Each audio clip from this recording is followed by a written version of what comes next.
ছিল, এখন তারা পোস্ত দূরের কথা রাস্তায় এসে দাঁড়াইলে অর্গানিক 100 লোক পায় না। এই যে তোমাদের সাথে 100 লোক নাই, এটা তো আমাদের জন্য আনন্দদায়ক না, এটা দুঃখ।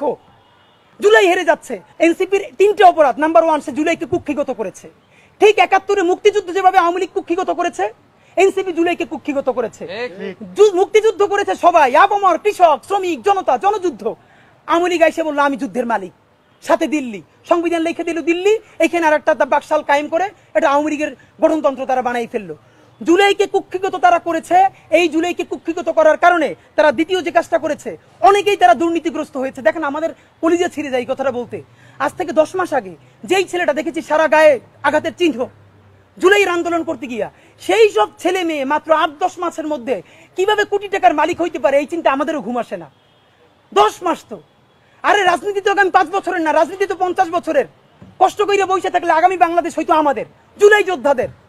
এখন তারা যে দুর্নীতি করলো, তারা তো এই সরকার পড়ে যাওয়ার সাথে সাথে কেউ যাবে দুবাই, যারা ফ্ল্যাট কিনছে, হাউজিং এ প্রজেক্ট করছে, ওইখানে ব্যবসা কিনছে, কেউ যাবে বিদেশ, যারা মাস্টারমাইন্ড হইছে।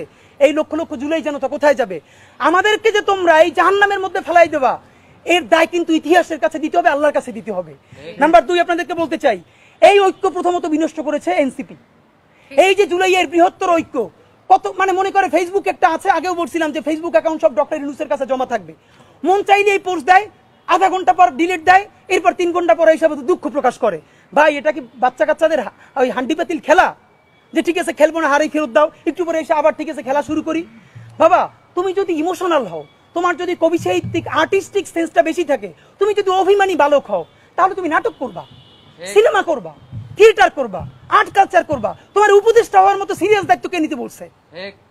আমরা যখন এটা সমালোচনা করলাম, তাদের ভাই বন্ধুরা আমাদেরকে কিয়ামত করে সমালোচনা করলো, তখন বললাম ভাই তিনি বিদেশ চলে যাবেন, যেই সব ছেলে মেয়েরা তোমরা দেশে আসো, তোমরা দেশে থাকবা, তোমাদেরকে মানুষ ভালোবাসে।